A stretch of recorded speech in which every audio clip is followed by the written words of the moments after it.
Hello Habibi! Welcome to Hickory Hub's Kebab Shop. Today we have special and very spicy Seljuk with side order of crapping all over Anatolia and the western steppes. The year is 985 and we're about to cause a mess so big there will be people in the region still paying for it today. Seljuk isn't just the name of the empire, but also the man who started it all. The story here is separated in chapters, one for each relevant member of the Seljuk dynasty, starting with the ballsack that bred it all, the Elder Kebab, the first Fez, the man himself, Seljuk Shawarma, and obviously his cousins in the Cavalry Archer and Steppe Lancer division. Right off the bat we meet the Oghuz just lurking around, alongside a friendly villager and imam that join our cause. We send our new friends to our camp and finish the pesky Oghuz. Each member of the dynasty has its meaning in life. Seljuks is simply wiping the Oghuz off the steppes, and we roll off to deal with that straight away. Because the Oghuz are also nomadic tribes, they live in tents, and the big ones we can steal and turn into ox carts to bring somewhere else. Also murdering the ox and the driver to turn them into foundations of the big tent. Yes, all hail the pointless arson. Life in the steppe is rough, so we steal the Oghuz spot since there's like 5 trees here we can chop. Hey, welcome to Kebab's wonderful trick, where I can make a durum the size of my bloodline will rule all that is flat and barren. I will make an army of my children, and the Oghuz will pay for it. Ugh, can't go a day without a crazy. As we start Turkey's first and only ethnic cleansing, the marriage proposals start rolling in for our new dynasty head. While we ponder whose proposal to accept, we stumble upon the Great Tent, which just like in Temujin allow us to train Mangudai and get some new technologies, like recurve bow. It also gave us new side quests, choosing a wife, finding an imam, and building a herd. At first glance they are very straightforward objectives, but the reason for building a herd here is weird, man. Oh, for fuck's sake, we just started. Go Asli, menstruate on him, defend the tribe. We choose the Kipchak's marriage proposal, because you know, Kipchaks. Drink, boy, do not give me religious prohibitions tonight. You are my son now, and we will ride together in the morning. Oh yeah, let us get some shots up in this bitch. Bartender, 2 shots of tequila, por favor. This is a kebab shop. We don't have shots. And you can't drink here. You two have to leave. Our new daddy-in-law gifts us a dowry of 5 Kipchaks, and we ride on to avenge our imam that died in the raid. Oh yeah, I forgot about explaining why the herding mechanic is weird. Unlike what was on Temujin, where you throw your horses in a fire for Mangudai, or even the logic option, where you use the horses to train steppe lancers, here we herd the horses to get more population space. My herds are as numerous as blades of grass. This is good for my people. What the fuck are you on about? I cannot fathom how something like this would work, so we hired some specialists to draw a chart, explaining the most accepted theory. Here we have a picture of the Przewalski's horse, a common steppe breed. When we put it through an X-ray, we can see 2 bunk beds and a baby cot fit inside the mare's torso, allowing for 5 more population capacity for the tribe. Scientists are still trying to understand the intricate mechanics of this technology, calling it steppe magic for now. We pop in the Great Tent for a minute to buy the Sipahi technology for beefier cavalry archers, and ride south to pester more of Oghuz. Their camps are nothing crazy to flatten, but they are scattered around the steppe, so time is needed to scout them. Scouting the vast amount of nothing around here. We trained some Mangudai, because why not, it's the most OP unit in the game. But you're Turk, not Mongol, why do you have Mangudai? Well, fun fact, the Turks are actually neighbors of the Mongols, and the 2 cultures have mingled, interacted and fought countless times throughout its history, so it's not too crazy to give them Mangudai here. Also, we are not Turks but Tatars here, another closely related civilization to the Mongols, so we won't be complaining about this massive buff. Arriving at the Caspian Sea, we have our first interaction with the Buyids, but besides tormenting their most undefended outposts, we have nothing to do with them at the moment. They are a problem for later. In the steppe, if you kill a peasant woman, she will respawn wearing your gang's colors. We stick around to shoot arrows at their mosque as there are piles of gold in every building in this part of the world. But send the steppe lancers instead, since arrows are not that great against concrete, it seems. A scout is sent north to look for more people looking to join Seljuk, and obviously more Oghuz camps. The steppe lancers arrive, and our cavalry archer division moves to be healed by the imams, while more Mangudai are coming from Amazon Anatolia one-day delivery. With the army fed, healed and strong, we push north where our scout was sacrificed by the Oghuz, and paint the steppe red with their blood. By destroying their big tent, we get another ox cart, and I'm sure I should be plopping these down for some reason, but I want it packed and ready in case shit hits the fan when we have to move. We spot an imam chilling by the beach, and upon shouting at him to join us, he accepts, but we leave him there to enjoy his senioritis. With the north safe, we thunder down to find more enemies of the Sultan, research stirrups for faster attack speed, and find more lost stepians we can use in the Empire. Is it just me, or are all the villagers we found so far women? Can we make this into a sexism case? Would it be sexism to leave the women behind while the men fight though? Could it be labeled as gender segregation based on societal roles? Let's ask the wise imam of the Broken Pyramid. With the knowledge that we aren't sexist, we arrive at another Buyid outpost by the Caspian Sea, religious tolerance, and send the steppe lancers to slowly chip in their buildings for the treasures they hide. The Mangodai reinforcements conveniently arrive at the same time, and we push into the village to make it easier for our pointy fellas. With the town's garrison dealt with, we march east in search of more Oghuz, only to find more Buyids just strutting about. I grow old, and those goddamn Oghuz pieces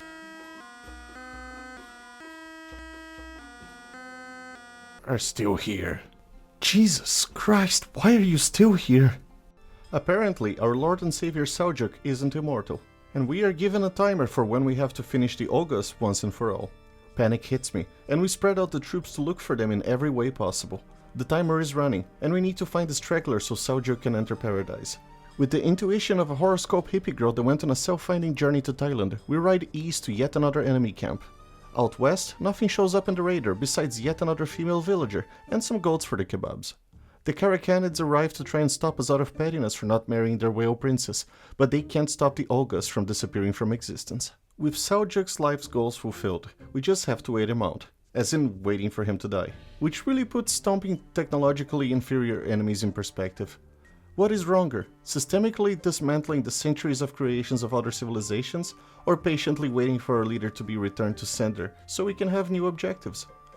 Well, our enemies are annoying as shit and put up a resistance, so rest in peace Seljuk, and long live his grandson, Tughril Durum, our new leader. Tughril is a different leader from his grandfather, but ambition is something he inherited, in the form of destroying 150 buildings and capturing Baghdad. The first something we are well versed on, and the latter one we have plenty of examples to learn and study from. As preparation, we order more steppe lancers and start studying steppe husbandry so they can marry each other. Or is it marrying the horses? I never got that quite right. Because the first objective is to destroy buildings, we stick around Yellow Turf to save time and send some scouts to try and sneak a quick capture of the beautiful monument inside Baghdad. Yes, taking the monument completes the objective. Not as satisfying as desert storming the city, but quicker I guess. I have heard of your conquests. The Boyeds hold me hostage in Baghdad. Come, liberate the city and all of the faithful will honor you. But, please, spare the homes and the mosques. How are you being held hostage in Baghdad if you're here? Minimum? Security prison? In Baghdad? I believe that in Norway or Finland. Upon arriving at the city's gates, we are greeted by an invitation to join their ranks, but as the enemies rush outside to reinforce the invitation, we sneak in to decline their offer the best way we can, by the sword. Sadly, the rest of the town wasn't too happy about it, and our platoon of scouts perishes. Oh well, multitasking was never my strong suit, and we will have to wait until Tughril dies after we take the city anyways. So we fuck around the Karakhanids' land to finish the destruction task until a gold man arrives to tell us that there is a new player in the nomad community arriving in the steppes. Definitely concerning news if I ever heard one, but luckily we were prepared and sent our villagers toward the Caucasus to be closer to the Kipchaks while we finish up here. Yellow refuses to let us do this quick, but we train more steppe lancers meanwhile to deal with Baghdad. The Pechenegs are on the move! Come and fight with your Kipchak brothers! We will not give up our pastures without a fight! How sad is it that the one thing you have to protect is grass? To avoid unnecessary herd losses, we move our horse houses, ox carts, and everyone that isn't a soldier to the desert north of the Karakhanids.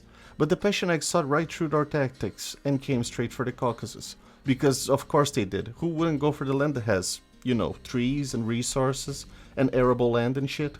I don't want to take credit from the steppe people because they were pretty cool and hardcore, but there's livable land everywhere around the steppes, and they just stayed there in flat grasslands living in tents for thousands of years.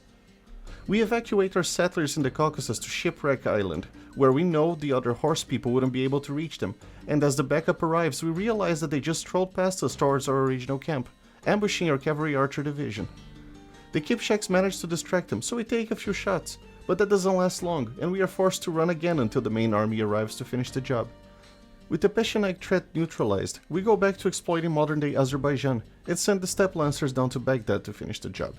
They open the doors for us once again, and despite the chaos that it ensues, Baghdad falls to Tughril's hands. With the City of Peace, God, I can't believe they call it that, in our hands, the name of the game is waiting until Tughril crosses the river Styx by doing what we do best, raiding. We focus our development efforts in the Caucasus, and use Baghdad to strengthen our troops in both quality and numbers, because I'm sure the Buyids aren't happy about us conquering Baghdad and leveling Baku to the ground. On the way to circle the Caspian Sea, we meet more friends and stumble upon... Wait, this is Baku. I guess what we leveled before was Rasht. And you can see how little I have to say about this that I have to go on fucking Google Maps and Wikipedia to try and find something to talk about. But hey, how else would I know that Rasht is a creative gastronomy city according to the UNESCO? I grow old, content that I will enter paradise. What happened to your speech impediment?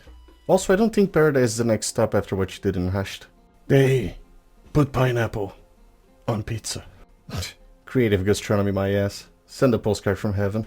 Once again, the countdown for a new head of dynasty begins, and we explore our new homeland in the far borders of Europe to see what awaits us in the new chapter of the Seljuks.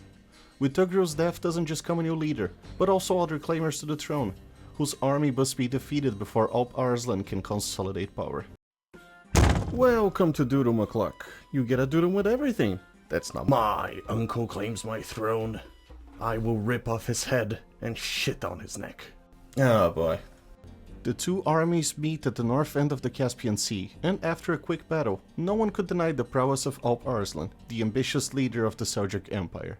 And ambition is what we want. This time for actually settling with a nice town center and castle. Dude, look at this. The Persians and Arabs charge people to live in their lands. That way they have extra money to spend on hookers and blow. You are wise, Vizier. Go, do your thing, but do not change them from Turk. I'm not a Vizier, I'm the kebab guy. And how would I change them from Turk? With the newly found ability to build shit from rocks instead of leather, we place our first town center, upgrade our troops once more, and place a nice castle covering the way towards us and our allies. Because I'm sure it won't just be sunshine and rainbows from now on. See? What did I fucking say? Come to Manzikert, Turk, and see how Christians fight for our Lord. Are you doubting me, you little bitch? Ooh, are we doing Manzikert now? Oh, that is it. In one of history's worst ideas ever, the Byzantine emperor pokes the bear with a short stick, and his palisade walls become the target of the steppe fury. The emperor's forces tried their hardest to push back the horde, but we passed by with relative ease through the land where nothing of relevance has ever existed. Even showing religious tolerance, we storm Manzikert focusing directly on their main defenses, before turning to the replica of the Hagia Sophia. The emperor tries to flank us and take down our base on the other side of the Caucasus, but too little too late, and Byzantium falls. With Manzikert liberated from the Greeks, we return home to upgrade our army once more, start a ballistics division, and, you know, be raided by the fucking Buyids again. Luckily we have defenses now, and with some upgrades, no harm will come to our leader. And this is why what happened in Armenia is not a genocide. Oh, come on! Ooh, welcome to Hickory Hub's kebab shop, the place full of itself, and if you don't like Silence! I will take up lance and bow against my uncle. Similar to the rebellion Alp fought, we must stop our uncle from touching our lands by ripping his army to shreds. And it seems as if the heavens are on our side, since we can see their every move. A completely wasted ability as they arrive at our capital uncontested and pillage our lands until the main army arrive to put an end to the party, allowing Malik-Shah to take his rightful throne. Balance has been restored. Hey Malik, there's a star nerd here that wants to talk to you. Peace be with you, my Sultan. I have made calculations that I believe will make our calendar even more accurate. Oh shit, hold up nerd. Malik, the scouts are saying there's another horde coming. The Karakitai. Beware the Karakitai. They are without honor. Oh, he said it. Ah, so cool. He even used the same cadence. Okay, I'll stop with the cutscenes now. To build walls. And a castle, because the Karakitai have no honor. Sadly, what they lack in honor, they make up for in brains, and come for the other unwalled side. Meanwhile, we plot down the Isfahan Observatory to help out the Star Nerd, and put our folks to bang out more villagers for the cheap labor. We also start adding a few... What? The observatory is complete? Either our builders should get an award, or it will be as safe as a Chinese skyscraper. But we leave that for the others to figure out, for we must upgrade our siege units and give payback to the Buyids for all the raiding they did on us. Not because it's our objective or because I really want them to pay for the raiding, but because I didn't know how to read. The real objective is to defeat the Ghaznavids.